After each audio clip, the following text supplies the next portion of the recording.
Bobby, it's great to see you. Hi, welcome to Magnolia. Thank you. We're all excited about the banana pudding. We want to find out how in the world y'all ship this around the country. So we started shipping our banana pudding this year, just last month. All over the country, well, 48 states. We ship every Thursday. We do a maximum of around 100 orders, and each order has 6 of our large containers.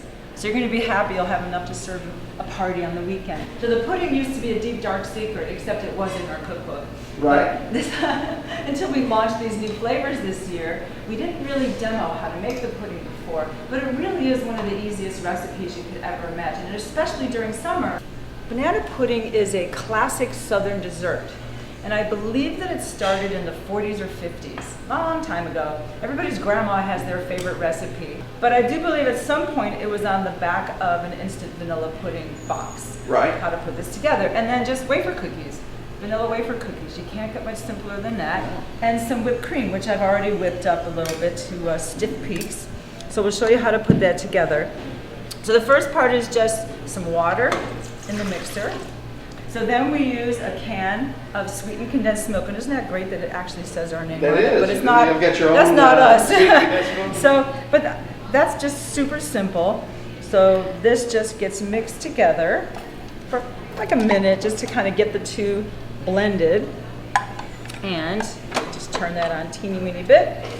So once those two are blended together, you literally just dump in the vanilla pudding, the instant pudding, very simple.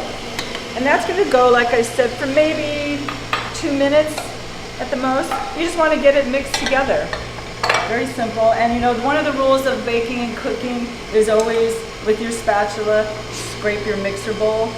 Something I tell people is, my cake didn't turn out. Why? I said, did you scrape your mixer bowl? And they're like, what?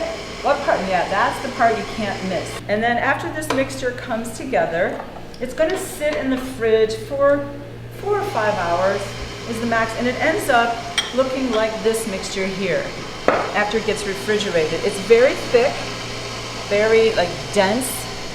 So see how it's still kind of runny? Yes. Even if I let this sit for a couple minutes, this will start to thicken up, but in the fridge is really where it makes the difference. Okay. Then you take 3 cups of heavy cream, and since I already started it up a little bit so that we didn't have to sit there and wait for 5 minutes to get cream to whip.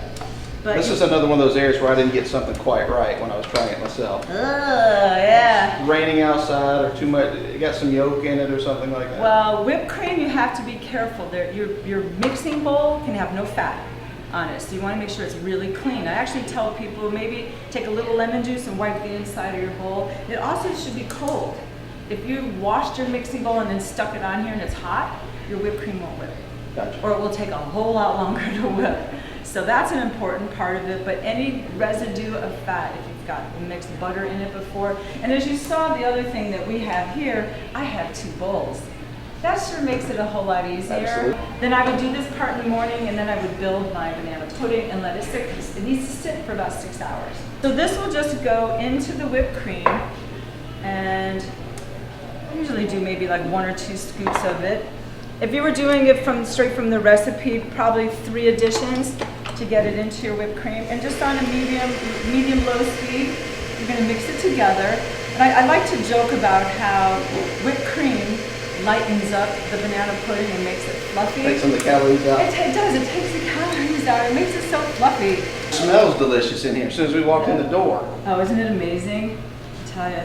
My favorite thing is when the bakery is making something chocolate. Chocolatey. Because you walk in the door, and every one of our bakeries does their own baking, so, and in small batches. Sure. So no matter which store you're walking in, and you can see the bakers in front of you. They're doing their job. Things are coming out of the oven. In the U.S., we have 10 locations. Then we have around, I always forget the number, 18 or 19 internationally. It changes week to week. So we have stores opening all over the world. So yeah, we're in South Korea, Japan, all over the Middle East. We're in Mexico City. We're growing. We're opening in the Philippines this year. We're in LA. We're in Chicago. So 6 in New York City. 1 in there's a shopping center upstate called Woodbury Commons. And we're opening in Boston this year. And we're opening in DC probably end of the year. Magnolia Bakery opened in 1996. Isn't that incredible? 21 years. One of the great things about it is it's just an assembly. And if I like more cookies in it, I can add more cookies. If I love more bananas, I add more bananas. So in the month of August, we're doing s'mores. And the s'mores is chocolate banana pudding. And in the month of September, we're doing salted caramel. Oh, wow.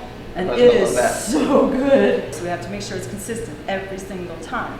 So that no matter whether you buy a pudding here in New York City or LA or South Korea, you're having the same experience. Right. That's important. Where did you get your start with baking and cooking? So I started literally with my mom, like as a little kid. I took my first professional cooking class at the age of 8 at the YWCA. Sure. So I learned how to make cinnamon toast, hot chocolate. And by the time the 12-week course was over, I was making paella, an international dish. We had an international festival. So that was fun. So we like to use the trifle bowl because it's a really great display when you're having a dinner party and you can show people all the layers. So I just start out with a small scoop on the bottom. Kind of gets it's like the glue that holds it all together.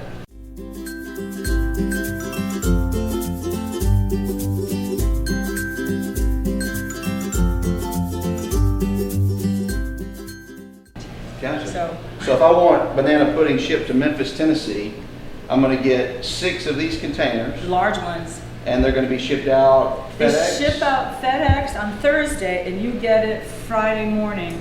Next day? Next day.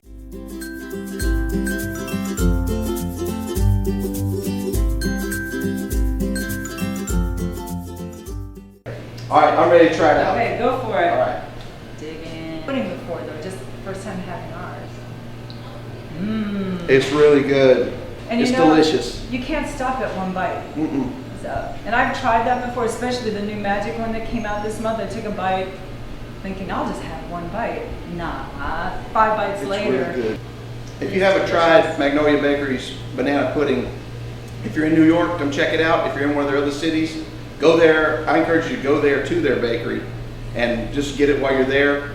But for all my friends and our viewers who are not near one of their locations, get your orders in now online, have it shipped directly to your door, and it's going to taste just like this bowl I'm eating right now. Is that accurate? Absolutely accurate. Is that about right? You hit it on the nose. Okay, now we're going to find out about the famous Magnolia icing swirl. I'm going to attempt to try and make one. Bobby's going to show me how it's done. We're going to try and see if I can learn this in 10 minutes instead of possibly 40 hours. You get 3 minutes. So are you a lefty or a righty? I'm left-handed. Oh God, please tell me no. It's very hard to teach a lefty. And the other thing is this tray of cupcakes you see here, we teach our staff that they need to be able to ice these and decorate them in 3 minutes. The whole tray? The whole tray. Not one cupcake, the whole tray. Okay, so lay it flat on there and then scoop down and up. Get a big blob, there you go. Real world. I'm feeling pretty good about my teardrop at the moment from my first swipe. You should. We're proud of you. So It doesn't now, look like yours exactly. no, yours is good. That's perfect. All right. So it's kind of a motion where it's going to stick. Yep. And while it's sticking, you're twirling the cupcake, and see how my wand is kind of turning over now? So, yeah, so now you want your wand to be flat like this. And because you're a lefty, you're probably doing the opposite direction of me. I don't know how you lefty people. Hold your wand like you're shaking hands with somebody. There you go. While twirling, and it's only one twirl. And then it lifts up. Wow. That was pretty good. A little rough. No, that was pretty good. It'll hold some sprinkles. I mean, mine I did it slow because mine's And I can meant to be lick that licking part too, off. but you could lick it off, and you know what? You made a very good point. Sprinkles cover everything up. That requires a bite. I think so. Cheers. Thanks for showing me that. My pleasure.